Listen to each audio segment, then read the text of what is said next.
Alright, brace yourself, because we're about to lace up for a deep dive into one of the most polarizing questions in the world of high fashion. Are Balenciaga shoes genius works of art, or overpriced gimmicks designed to test our collective sanity? And let's not tiptoe around the real elephant in the room. Why does a pair of these sneakers cost more than your rent, or even your first car? From outrageous designs to the staggering price tags, we're peeling back the layers of hype, controversy, and craftsmanship to uncover what really goes into making these infamous kicks. The birth of an icon, design, and concept. Just like any shoe, even one that looks like it survived a minor apocalypse, the Balenciaga journey starts with design and concept. How does Balenciaga turn something bizarre into the height of luxury? Now, this isn't your average sketching on a napkin affair. We're talking about visionary and possibly slightly mad designers channeling, well, who knows what.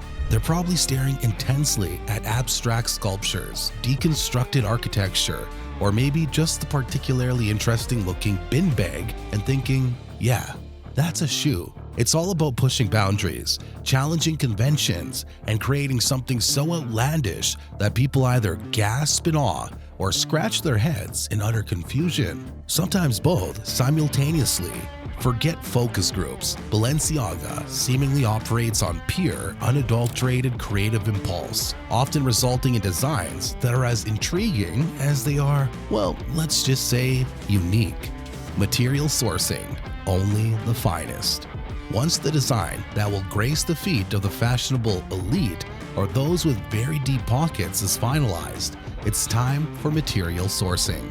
And let me tell you, we're not talking about your run-of-the-mill nylon mesh here. Balenciaga often utilizes premium and sometimes downright exotic materials. Think buttery soft Italian leather that probably had a personal masseuse, rare suedes that whisper tales of far-off lands, and potentially even fabrics woven from the tears of fashion interns, purely metaphorical, we hope. They might even incorporate unconventional materials, think industrial-grade rubber, repurposed textiles, or maybe even a rogue piece of space debris if it fits the aesthetic. The goal is luxury, exclusivity, and materials that feel as opulent as the price tag suggests. Finding these unique and high-quality materials often involves specialized sourcing and, naturally, a hefty price premium. Cutting and component conjuring. With the luxurious and potentially bizarre materials secured, the cutting and component conjuring begins. What does it take to turn a slab of leather into the ultimate fashion statement? Skilled artisans, because let's be honest, calling them just workers feels disrespectful in this context, carefully cut out the various pieces that will form the shoe. This isn't the mass-produced laser cutting of your everyday sneaker. We're talking precision, often done by hand or with specialized machinery that caters to the intricate and sometimes unconventional shapes of Balenciaga designs. Think of it as bespoke tailoring, but for your feet, of course. Each piece is carefully considered, ensuring that the final product fits together with a level of precision befitting its price. Even the seemingly distressed elements are often carefully planned and executed, not just a result of factory mishap. Stitching and the art of artisanal assembly.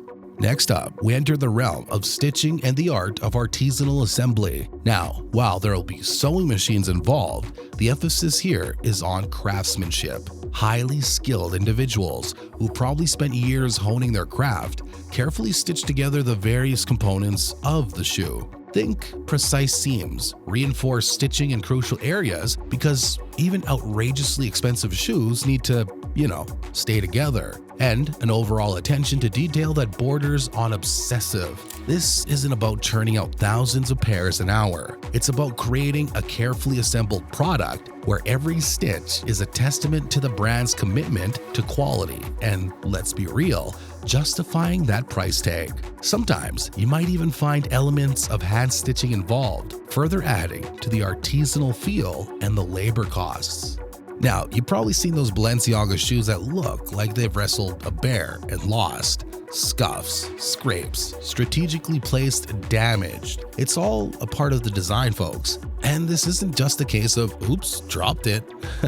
No, there are actually skilled technicians, let's call them distress artists, who carefully apply these imperfections. They use specialized tools and technique to create that coveted, lived-in look.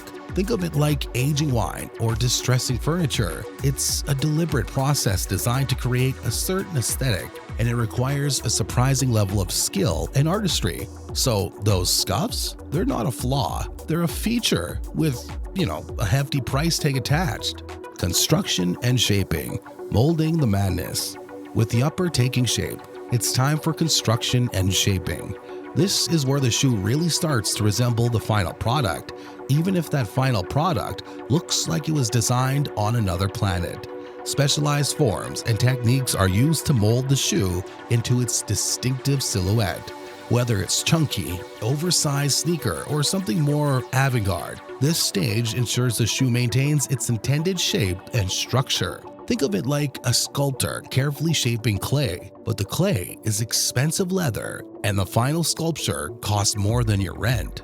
Sole creation, where comfort meets the absurd. Let's talk about the sole. Now, even on the most outlandish Balenciaga designs, the sole often incorporates some level of cushioning and support, albeit sometimes hidden beneath layers of intentionally distressed rubber or futuristic-looking platforms. The creation of these soles can involve injection molding, layering different materials for comfort and durability, and often incorporating unique design elements that contribute to the overall aesthetic. Even if the shoe looks like it'd be uncomfortable, there's usually some engineering involved to make it relatively wearable. The materials used for the soles can also be high-end and specialized, further adding to the cost. Bonding with intent.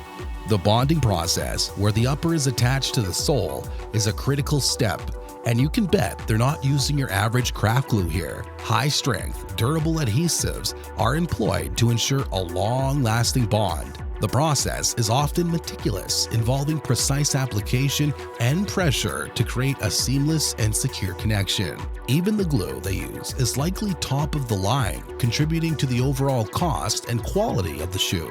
The white glove treatment, finishing and quality control. Finally, we arrive at the white glove treatment, finishing and quality control. Every Balenciaga shoe undergoes rigorous inspection.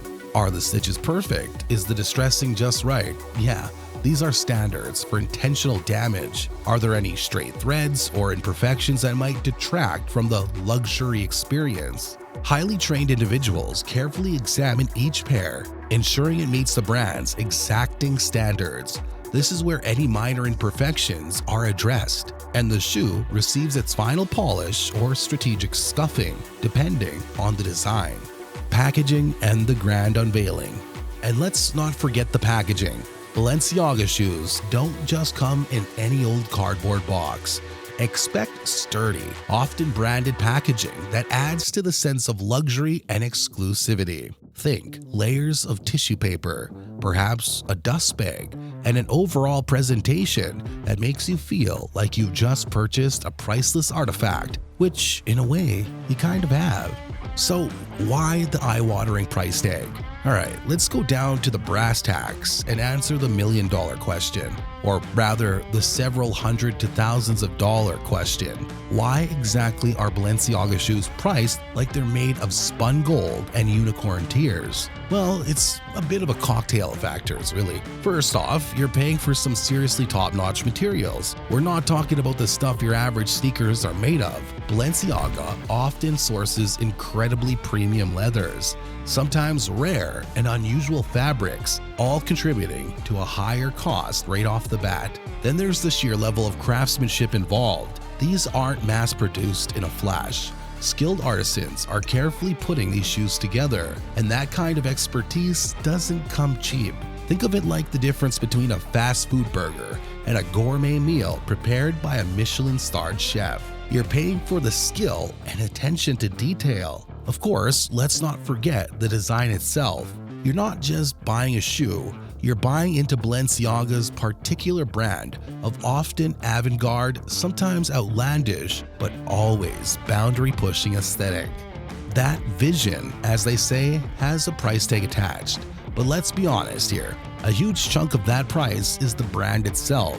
Balenciaga is a luxury name, and a part of what you're paying for is that exclusivity, that status symbol. They deliberately keep production somewhat limited, which just fuels the desire and, yeah, the price. And finally, where these things are actually made matters.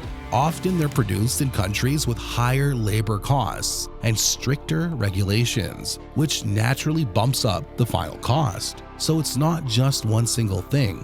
It's a whole bunch of elements. The fancy materials, the skilled labor, the out there designs, the brand name, where they're made, all blended together to create that eye-watering price tag. In the end, buying Balenciaga shoes isn't just about footwear. It's about buying into a brand, a statement, and a certain level of perceived status, and perhaps a good dose of bewildered admiration from onlookers. Whether that's worth the price tag is entirely up to the individual and their bank balance. But one thing's for sure, the process of making these extravagant shoes is a fascinating blend of artistry, craftsmanship, and a healthy dose of fashion world eccentricity.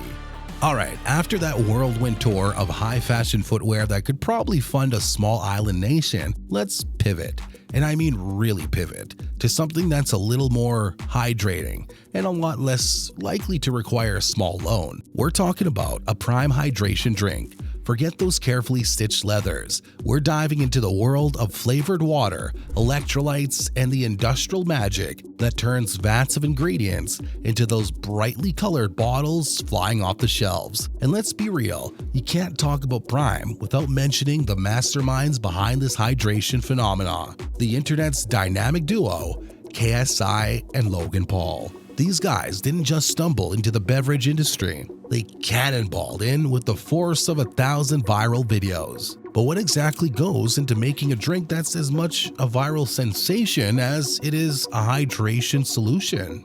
The Prime Directive, formulation and flavor frenzy. Just like any product, even one designed to quench your thirst after a particularly intense gaming session or workout, the Prime journey starts with formulation and flavor frenzy. This isn't just someone mixing sugar and water in their kitchen sink. Nah, we're talking about teams of food scientists, flavor specialists, and probably even a few people whose entire job is to think about what blue raspberry really tastes like.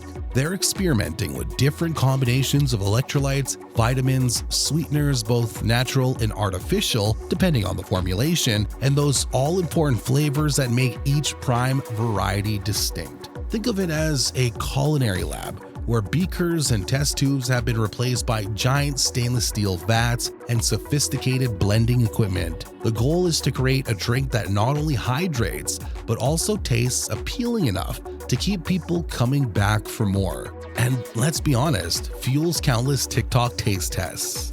Ingredient acquisition, sourcing the thirst quenchers. Once the perfect formula is locked down, it's time for ingredient acquisition, sourcing the thirst quenchers. This involves procuring vast quantities of everything that goes into Prime. We're talking about tons of purified water, electrolytes like sodium and potassium citrate, various acids for tartness, citric acid is a common one, natural and artificial flavors, and whatever sweeteners they're using. These ingredients are typically sourced from large-scale suppliers who can provide consistent quality and quantity.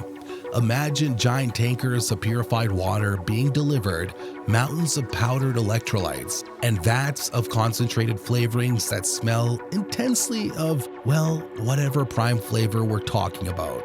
Quality control is a big deal here, ensuring that all incoming ingredients meet strict standards before they even enter the production line, because nobody wants a Prime recall situation. Mixing and blending, the Prime potion. With all the ingredients on hand, the mixing and blending, the Prime potion stage begins. This is where those individual components come together to form the actual drink. Large automated mixing tanks, often made of stainless steel, are used to combine the water, electrolytes, flavorings, and other additives in precise ratios. Think of it like a giant kitchen mixer, but on an industrial scale, with computer controls ensuring accurate measurements and consistent blending. The mixture is constantly agitated to ensure everything is thoroughly dissolved and evenly distributed.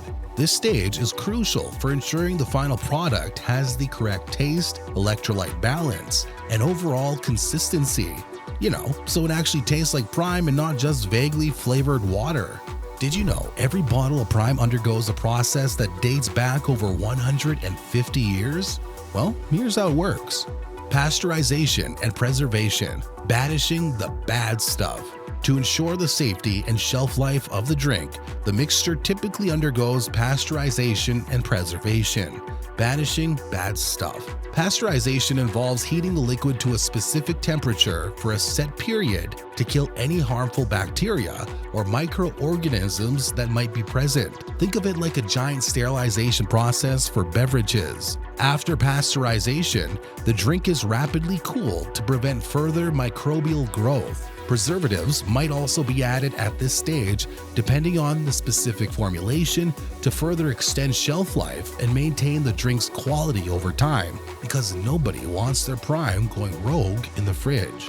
Bottling and filling, prime time for packaging. With the liquid concoction ready, it's bottling and filling, prime time for packaging. Empty Prime bottles, often made of recyclable plastic, are fed into automated filling lines. These lines are incredibly efficient, with machines rapidly dispensing precise amounts of the drink into each bottle. Think of a synchronized ballet of bottles moving along conveyors, getting filled in a fraction of a second. Once filled, the bottles move on to the next stage for capping. Maintaining a sterile environment throughout this process is paramount to prevent contamination because, let's face it, nobody wants a sign of unexpected bacteria with their blue raspberry. Here's the twist, the accidental icon. Now, you see those distinctive Prime bottles, the ones that are practically as recognizable as the flavors themselves? You might think they were designed by some fancy industrial design firm, carefully crafted for optimal grip and shelf appeal. And while there's definitely thought put into the ergonomics, the initial design inspiration is rumored to be far more accidental. Legend has it that a very early prototype bottle was slightly misshapen during a test run, resulting in that now iconic, almost squeezed in middle section. Instead of scrapping it, someone apparently said, "You know what? That looks kind of cool." And just like that, an almost mistake became a signature design element. So while the machines fill those perfectly uniform bottles today, remember that their unique shape might just be a happy little accident that somehow perfectly captured the brand's energy. Who knew a manufacturing hiccup could become a marketing win?